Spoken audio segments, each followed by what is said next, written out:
Bonjour à tous. Oh, quel beau jour devant ta face. Nous avons chanté ça tout à l'heure. Tout est racheté, apparaîtront. Je la vois, cette armée innombrable, tressaillant d'un bonheur ineffable. Oh, que ce sera beau lorsque nous irons là-haut, aussi nombreux que le sable des plages. En vous regardant ce matin, j'ai l'impression qu'on est déjà à ce jour-là. En regardant vos visages souriants, j'ai l'impression que nous sommes déjà avec Christ dans le ciel.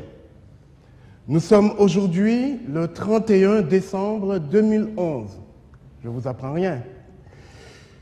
C'est le dernier jour de l'année. Là aussi, je ne vous apprends rien. C'est un samedi, un sabbat. Mais permettez-moi, chers frères et sœurs, de revenir quelques mois en arrière et revenons au 1er janvier 2011. Est-ce que vous vous souvenez de ce jour-là? Sur un plan personnel, individuel, souvenez-vous de ce qui s'est passé ce 1er janvier 2011? Souvenez-vous comment vous avez vécu ce jour? Souvenez-vous de ce que vous avez fait?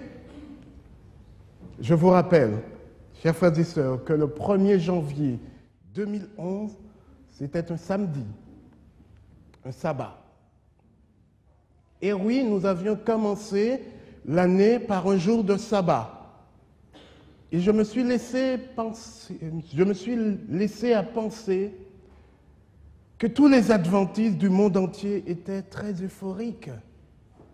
Ils sont allés à l'église ce jour-là, ils ont chanté, ils ont prié avec une ferveur encore plus grande.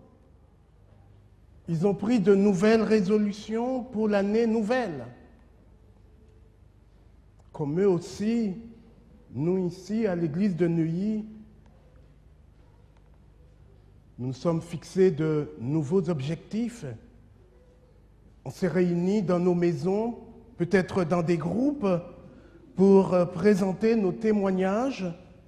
Nous avons élevé nos actions de grâce à Dieu. Nous avons aussi promis de persévérer dans la prière, d'après les recommandations venant de la conférence générale. Nous avons aussi profiter de ce privilège pour présenter nos besoins et ceux de nos frères et sœurs à Dieu d'une manière toute spéciale.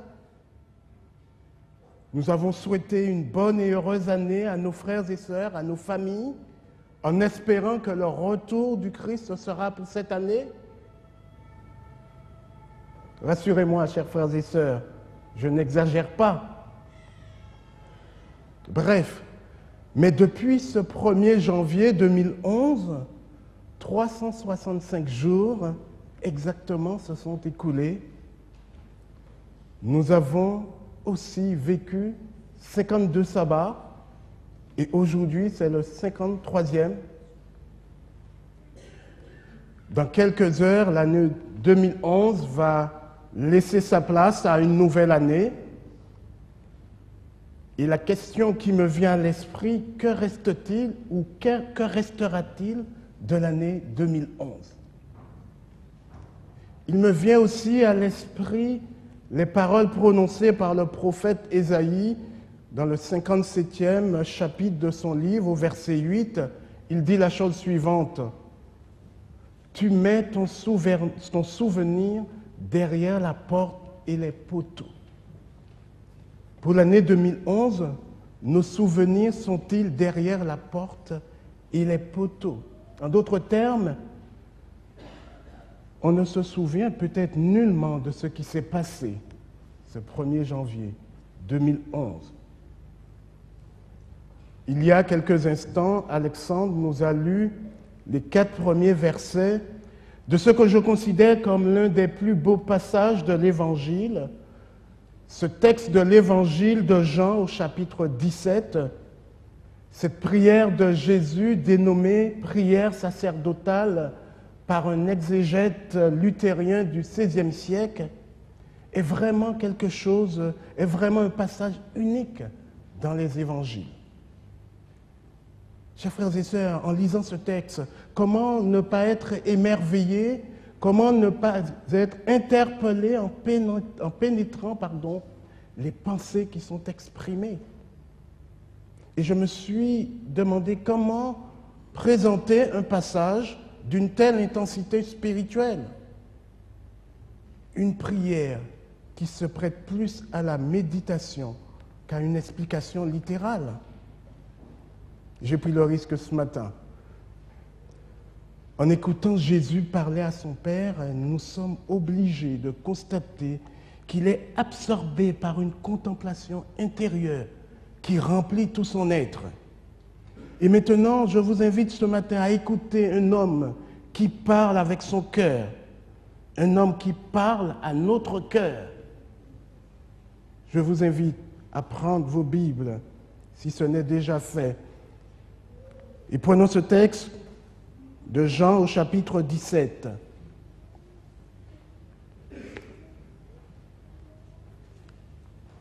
Au verset 1er, Jean attire notre attention sur une attitude, il attire une attention sur un regard. Il nous dit que Jésus leva les cieux au ciel. Étonnante attitude, étrange manière d'agir.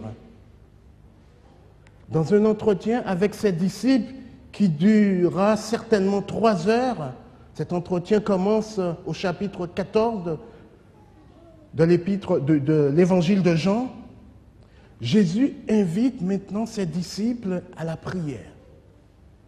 Autour de lui, dans un lieu appelé la chambre haute, ces hommes qui l'ont suivi déjà depuis 3 ans sont là, angoissés, tristes, préoccupés dans leurs pensées. Certains d'entre eux ont peur, pétrifiés, parce que ce qu'ils viennent d'entendre. Et pourquoi Jésus ne les regarde pas? Parce qu'il va prier pour eux. Premier message important pour nous ce matin. Quand nous voulons prier, quand nous voulons présenter à Dieu nos préoccupations ou bien celles de nos proches, dans quelle direction se porte notre regard intérieur? Ne sommes-nous pas préoccupés par ce qui se passe dans notre entourage, dans notre environnement immédiat? Ne sommes-nous pas souvent focalisés sur ce qui nous amène à prier, sur ce qui nous amène à nous adresser à Dieu?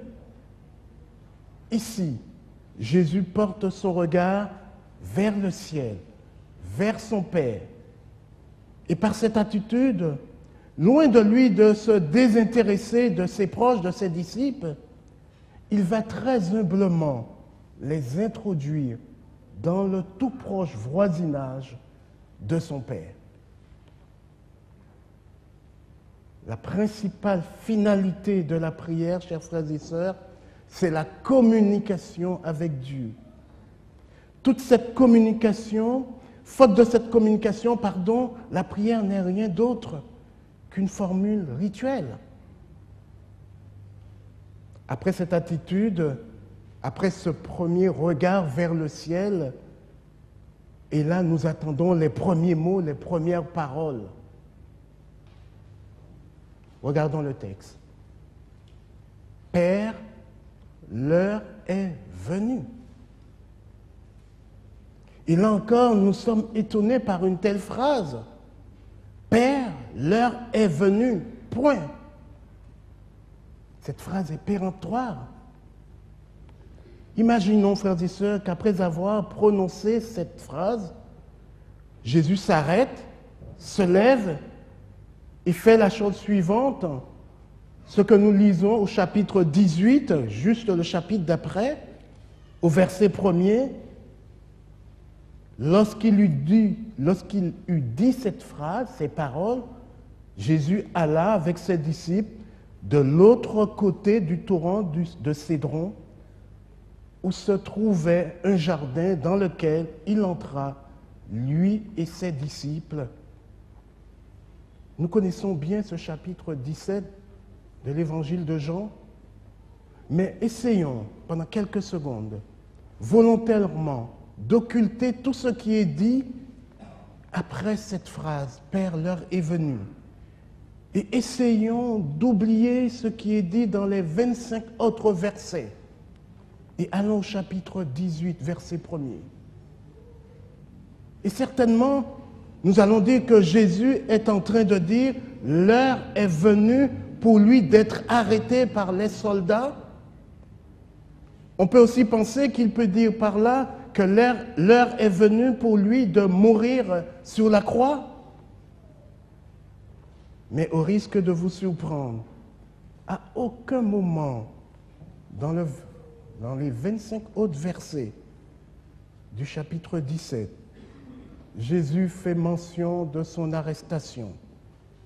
À aucun moment, Jésus fait mention de sa mort sur la croix. Et si nous lisons bien le texte, nous sommes frappés de constater que Jésus est déjà au-delà de son arrestation. Il est déjà au-delà de sa mort sur la croix. À aucun moment dans ce texte, il ne fait allusion à ses souffrances. Il dit la chose suivante. L'heure est venue. Glorifie ton Fils afin que ton Fils te glorifie. Au-delà de la croix, au-delà de la souffrance, au-delà de ses souffrances physiques et morales, Jésus est déjà dans le ciel avec son Père. Et cette idée vient confirmer cette attitude juste avant de commencer à parler avec ses disciples. Il lève les yeux vers le ciel. Et chers frères et sœurs, je n'invente rien.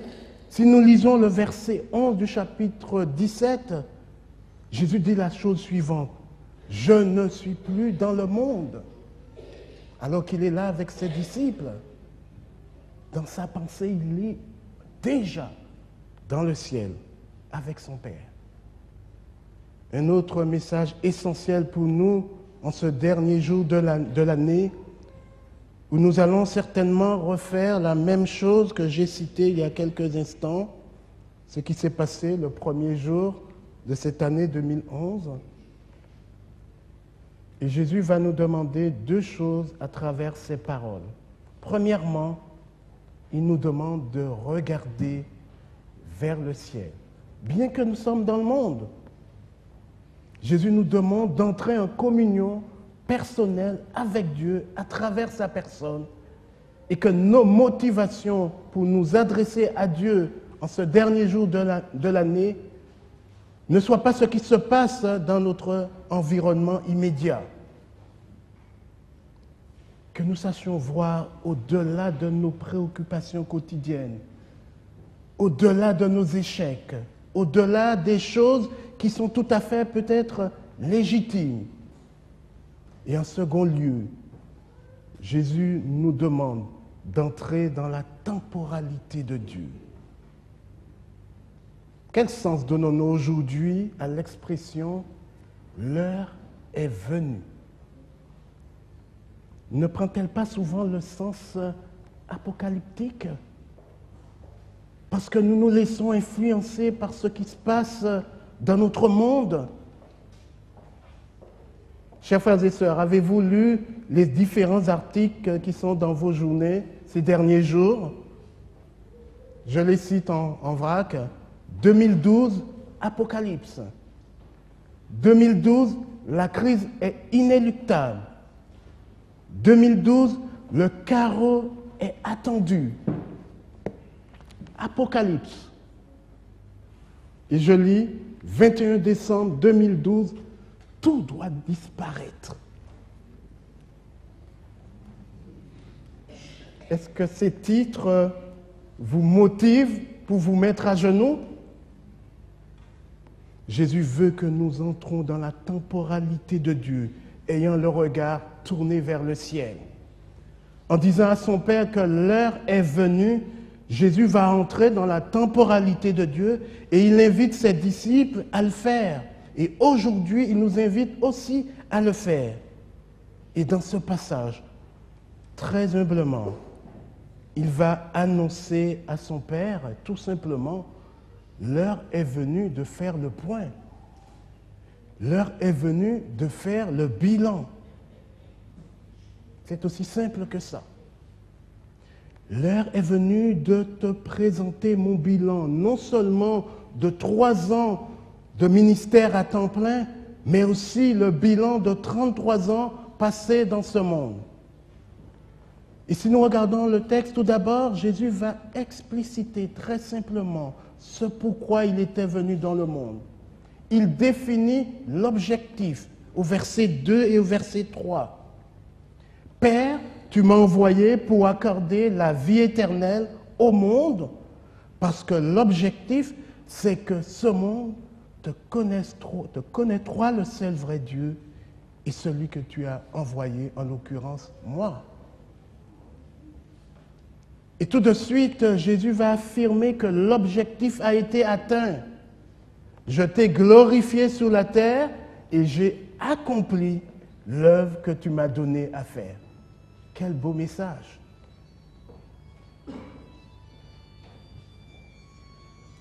L'heure est enfin arrivée. En passant au 1er janvier 2011, à tout ce que nous avons promis et dit, pouvons-nous aujourd'hui dire la chose suivante: j'ai accompli l'œuvre que tu m'as donnée à faire. Dans le monde professionnel, ce que Jésus vient de faire, ça s'appelle une démarche d'auto-évaluation.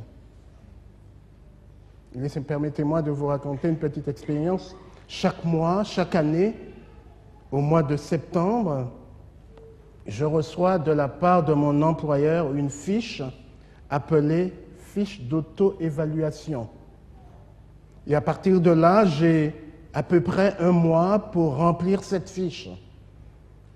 Et après l'avoir remplie, notifier mes remarques, repréciser mes objectifs professionnels pour l'année à venir, mon employeur me donne rendez-vous pour un entretien avec mon cadre supérieur et mon chef de service.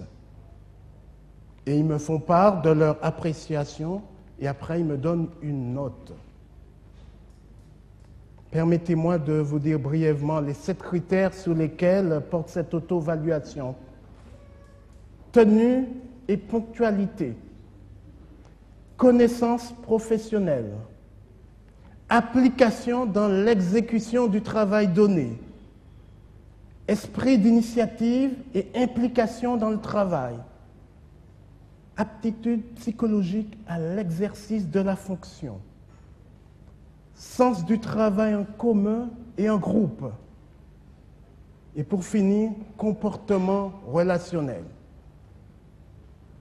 Dans le texte que nous avons sous les yeux, dans Jean 17, nous retrouvons exactement les mêmes critères d'auto-évaluation. Ça vous surprend? Tenue et ponctualité. Jésus était un homme ponctuel dans l'exercice de sa profession. Chaque chose était faite et réalisée d'après un plan bien défini. Dans Jean 2, verset 4, il dit « Mon heure n'est pas encore venue ». Dans Jean 4, il dit à la Samaritaine « Mon heure va venir ». Dans Jean chapitre 11, verset 9, on lui fait savoir que son ami Lazare est très malade. Il va mourir et on le presse d'aller vers lui. Et il dit à ceux qu'il presse, n'y a-t-il pas 12 heures au jour? Et au chapitre 12, et au chapitre 13, au chapitre 16, toujours de l'évangile de Jean, Jésus dit, l'heure est venue et le Fils sera glorifié. Quelle ponctualité! En ce 31 décembre 2011, dernier jour de l'année, Jésus veut que nous rentrions dans la temporalité de Dieu comme il le fait ici avec son Père. Jésus aborde avec sérénité, avec calme, cette trilogie temporelle qui fait obstacle à notre quotidien. Nous vivons souvent avec la peur du présent. Nous vivons avec le poids du passé.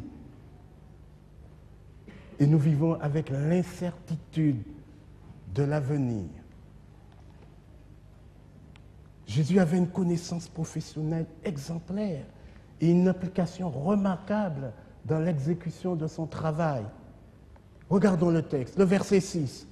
« J'ai fait connaître ton nom aux hommes que tu m'as donnés. » Le verset 7. « Je leur ai donné les paroles que tu m'as données. » Au verset 12. « J'ai gardé ce que tu m'as donné, et aucun d'eux ne s'est perdu. » Je leur ai donné la gloire que tu m'as donnée.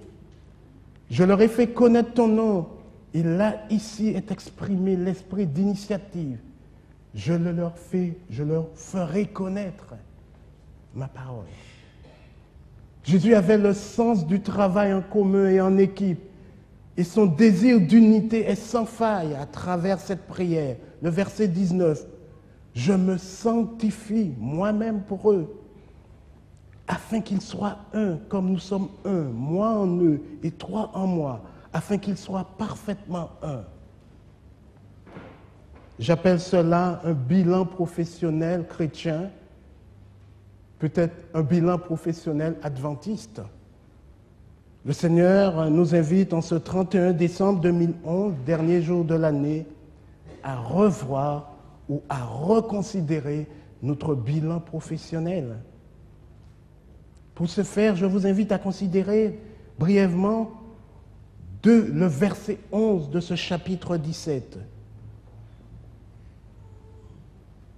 Jésus dit la chose suivante. « Je ne suis plus dans le monde, mais eux, ils sont dans le monde. » Nous sommes dans le monde, c'est une réalité incontournable. Et Jésus le sait. Et vous remarquerez que depuis son entretien avec ses disciples, commencé au chapitre 14, le mot « monde » revient plus d'une quarantaine de fois dans la bouche de Jésus, dont à peu près une vingtaine de fois seulement dans ce chapitre 17. Oui, Jésus sait qu'il nous est difficile de connaître un véritable épanouissement dans un monde où les valeurs matérielles prévalent sur les valeurs spirituelles. Dans ce que nous appelons notre mission évangélique, nous accomplissons de grandes œuvres, voire des sacrifices douloureux. Mais nous nous laissons absorber par des préoccupations qui sont à l'opposé de ce que Dieu attend de nous. Jésus veut que nous voyions au-delà de ce monde, au-delà de ce qui se passe dans notre environnement immédiat, tant sur le plan politique, social et économique.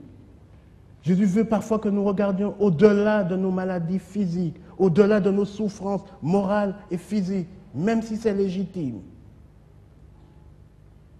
Et quelque chose de surprenant au verset 15.